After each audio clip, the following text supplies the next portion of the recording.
नमस्कार दोस्तों। कहते हैं इंसान की चाहत की कोई सीमा नहीं होती, लेकिन जब ये चाहत हवस और लालच के साथ मिल जाए तो अंजाम बहुत भयानक होता है। आज की कहानी दिल्ली और गुड़गांव के उस रईस इलाके की है जहां ऊंची इमारतों के पीछे गहरे राज दफन होते हैं। ये कहानी है विक्रम की, जो अपनी तकदीर बदलने आया था, लेकिन उसे अंदाज़ा नहीं था कि वो अपनी मौत के जाल में कदम रखने जा रहा है। भाग 1, शिकार की तलाश। ये बात है नवंबर 2024 की। दिल्ली का एक पॉश जिम, जहां बड़े-बड़े घरानों की औरतें और मर्द वर्कआउट करने आते थे। विक्रम एक 26 साल का गठीले बदन वाला नौजवान वहां पर्सनल ट्रेनर था। विक्रम गांव से आया था और उसकी आंखों में मुंबई जाकर मॉडल बनने का सपना था, लेकिन फिलहाल वो अपनी बॉडी और लुक्स का इस्तेमाल करके अमीर क्लाइंट से अच्छे पैसे कमा रहा था। जिम में एक महिला आती थी, नाम था सिमरन। उम्र करीब 38-40 साल। सिमरन बेहद खूबसूरत थी, मॉडर्न थी और पैसों की उसके पास कोई कमी नहीं थी। वो अक्सर विक्रम को घूरती रहती थी। एक दिन वर्कआउट के बाद सिमरन ने विक्रम को अपनी कार के पास बुलाया। सिमरन ने अपनी महंगी ऑडी कार से इशारा किया और विक्रम से कहा, तुम्हारी ट्रेनिंग का तरीका मुझे बहुत पसंद है। क्या तुम होम ट्रेनिंग के लिए भी राजी होगे? पैसे की चिंता मत करना, जितना जिम देता है उससे 3 गुना ज्यादा दूंगी। विक्रम के लिए ये किसी लॉटरी से कम नहीं था। उसने तुरंत हाँ कर दिया। सिमरन ने उसे अपना कार्ड दिया और कहा, इस वीकेंड मेरे फार्म हाउस पर आ जाओ, वहीं बात करेंगे और ट्रेनिंग भी शुरू करेंगे। भाग 2, फार्म हाउस का रहस्य। शुक्रवार की शाम थी। विक्रम अपनी बाइक से गुड़गांव के आउटर इलाके में बने उस आलीशान फार्म हाउस पर पहुंचा। गेट पर बड़े बड़े गार्ड्स थे। अंदर गया तो देखा कि फार्म हाउस किसी महल से कम नहीं था। स्विमिंग पूल, बड़ा बगीचा और विदेशी शराब का कलेक्शन।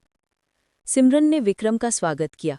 उस समय सिमरन ने बहुत ही आकर्षक कपड़े पहने हुए थे। उसने विक्रम को ड्रिंक ऑफर की। विक्रम थोड़ा हिचकिचाया, लेकिन रईसी ठाठ बाट देखकर उसने भी थोड़ी शराब पी ली। बातों ही बातों में सिमरन ने विक्रम के निजी जीवन के बारे में पूछना शुरू किया। तुम्हारा कोई परिवार है यहाँ? सिमरन ने पूछा। विक्रम ने जवाब दिया, नहीं मैम, मैं अकेला हूँ। घरवाले गांव में हैं, उनसे बात कम ही होती है। ये सुनकर सिमरन के चेहरे पर एक अजीब सी मुस्कान आ गई। ये वही जवाब था जिसकी उसे तलाश थी, एक ऐसा शिकार जिसके गायब होने पर तुरंत कोई शोर न मचाए। भाग 3, तीसरा खिलाड़ी। रात के करीब 11 बज रहे थे। माहौल पूरी तरह रंगीन हो चुका था। सिमरन विक्रम के करीब आ रही थी। विक्रम को लगा कि आज उसकी किस्मत चमक गई है, एक अमीर औरत, पैसा और अय्याशी। लेकिन तभी बेडरूम का दरवाज़ा खुलता है। वहां एक आदमी खड़ा था, लंबा कद, आंखों में नशा और हाथ में सिगार। वो सिमरन का पति आर्यन था। विक्रम घबरा गया। वो उठ खड़ा हुआ। सॉरी मैम, मुझे नहीं पता था कि सर यहाँ है। सिमरन जोर से हंसी। बैठो विक्रम, डरो मत। ये आर्यन है, मेरे पति, और ये सब इन्हीं के प्लान का हिस्सा है। आर्यन ने आगे बढ़कर विक्रम के कंधे पर हाथ रखा और कहा, दोस्त, मुझे देखने का शौक है। तुम अपना काम जारी रखो, मुझे कोई ऐतराज नहीं है। इसके बदले तुम्हें आज रात के 5 लाख रुपए मिलेंगे। 5 लाख का नाम सुनते ही विक्रम का ज़मीर डगमगा गया। उसने सोचा, एक रात की ही तो बात है। उसने हामी भर दी। भाग 4, मौत का खेल। रात भर अजीबोगरीब खेल चलता रहा। आर्यन कोने में बैठकर शराब पीता रहा और सिमरन विक्रम के साथ वक्त बिताती रही। लेकिन करीब 2 बजे आर्यन ने विक्रम को एक और ड्रिंक दी। लो चैंपियन, ये आखिरी ड्रिंक, फिर तुम सो जाना, आर्यन ने कहा। विक्रम ने जैसे ही वो ड्रिंक पी, उसे चक्कर आने लगे। उसकी आंखों के सामने अंधेरा छाने लगा। वो लड़खड़ाते हुए कहा, मैम, मुझे अजीब लग रहा है। सिमरन, जो अब तक प्यार जता रही थी, उसका चेहरा अचानक पत्थर जैसा हो गया। उसने विक्रम को धक्का देकर बिस्तर पर गिरा दिया। दवा का असर शुरू हो गया है आर्यन, सिमरन ने ठंडे स्वर में कहा। आर्यन ने अपनी जेब से एक इंजेक्शन निकाला। विक्रम का शरीर सुन्न पड़ चुका था। वो सब देख रहा था, लेकिन हिल नहीं पा रहा था। विक्रम मन ही मन चीख रहा था, मेरे साथ क्या हो रहा है? आर्यन ने उसके करीब आकर कहा, सॉरी दोस्त, तुम्हारी बॉडी, तुम्हारा कदकाठी बिल्कुल मेरे जैसा है। मुझे गायब होना है और दुनिया को दिखाने के लिए एक लाश की ज़रूरत है। दरअसल आर्यन पर 50 करोड़ का बैंक कर्जा और सट्टेबाजी का उधार था। उसने 20 करोड़ की लाइफ इंश्योरेंस पॉलिसी ले रखी थी। प्लान ये था कि आर्यन अपनी ही कार में एक लाश को जलाकर खाई में गिरा देगा।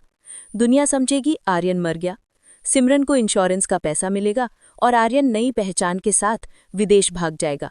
विक्रम सिर्फ उनकी हवस का शिकार नहीं था, वो उनके इस खूनी प्लान का कच्चा माल था। भाग 5, वारदात और पुलिस की एंट्री। अगली सुबह खबर आई कि गुड़गांव सोहना रोड की खाई में एक लग्जरी कार जलकर राख हो गई है। अंदर एक लाश मिली जो पूरी तरह जल चुकी थी। कार आर्यन की थी। सिमरन ने पुलिस थाने में जाकर रोने धोने का नाटक किया। उसने आर्यन की अंगूठी और घड़ी से लाश की पहचान अपने पति के रूप में की। पुलिस ने मामला एक्सीडेंट का मानकर फाइल तैयार कर ली। सिमरन को लगा कि खेल खत्म हो गया और जीत उनकी हुई। लेकिन इस कहानी में ट्विस्ट तब आया जब केस एक तेज तर्रार पुलिस ऑफिसर एसीपी विक्रांत के पास पहुंचा। एसीपी को सिमरन के आंसू नकली लग रहे थे और सबसे बड़ी बात, पोस्टमार्टम रिपोर्ट में एक छोटी सी चूक सामने आई। जलने के बावजूद हड्डियों की जांच में फोरेंसिक एक्सपर्ट ने पाया कि मरने वाले के दांत एकदम सही सलामत और कुदरती थे। जबकि एसीपी ने आर्यन की पुरानी मेडिकल हिस्ट्री चेक की तो पता चला कि आर्यन ने 2 साल पहले रूट कैनाल करवाया था। मुर्दा झूठ नहीं बोलता, एसीपी ने अपनी टीम से कहा। ये लाश आर्यन की नहीं। भाग 6, पर्दाफाश। पुलिस ने आर्यन का फोन ट्रैक करना शुरू किया जो बंद था, लेकिन सिमरन के फोन की कॉल डिटेल्स खंगाली गईं। पुलिस को एक नंबर मिला जिस पर घटना से 2 दिन पहले लगातार बात हुई थी। वो नंबर विक्रम का था। पुलिस विक्रम के जिम पहुंची। वहां पता चला कि विक्रम शुक्रवार से गायब है। सीसीटीवी फुटेज में विक्रम सिमरन की गाड़ी में बैठता हुआ दिखा। पुलिस ने कड़ाई से जांच शुरू की। सिमरन को हिरासत में लिया गया। शुरू में उसने पुलिस को गुमराह किया। वो तो बस पर्सनल ट्रेनिंग के लिए आया था, फिर चला गया। लेकिन जब पुलिस ने 3rd डिग्री का इस्तेमाल किया और फोरेंसिक सबूत सामने रखे तो सिमरन टूट गई। उसने कबूल किया, हाँ, हमने उसे मारा है। आर्यन अभी मरा नहीं है। वो नेपाल भागने की फिराक में काठमांडू के एक होटल में छिपा है। पुलिस की एक टीम तुरंत नेपाल बॉर्डर के लिए रवाना हुई और आर्यन को धर दबोचा। निष्कर्ष, जब आर्यन और सिमरन को कोर्ट में पेश किया गया तो पूरी सच्चाई सामने आई। उन्होंने विक्रम को न सिर्फ इस्तेमाल किया बल्कि उसे जिंदा जलाने से पहले बेहोश किया और कार में डालकर आग लगा दी। विक्रम जो चंद पैसों और रंगीन दुनिया के लालच में उस बंगले में गया था, उसे अंदाजा भी नहीं था कि उसकी कीमत सिर्फ 5 लाख नहीं बल्कि उसकी जान थी। संदेश। दोस्तों, ये कहानी हमें सिखाती है कि शॉर्टकट का रास्ता अक्सर खाई में जाकर खत्म होता है। अनजान लोगों पर इतना भरोसा और पैसों के लिए अपनी नैतिकता से समझौता करना कभी-कभी जानलेवा साबित हो सकता है। जुर्म चाहे कितना भी शातिर क्यों ना हो, कानून के हाथ और कुदरत का न्याय उससे कहीं ज्यादा लंबा होता है। सुरक्षित रहें, सतर्क रहें। जय हिंद।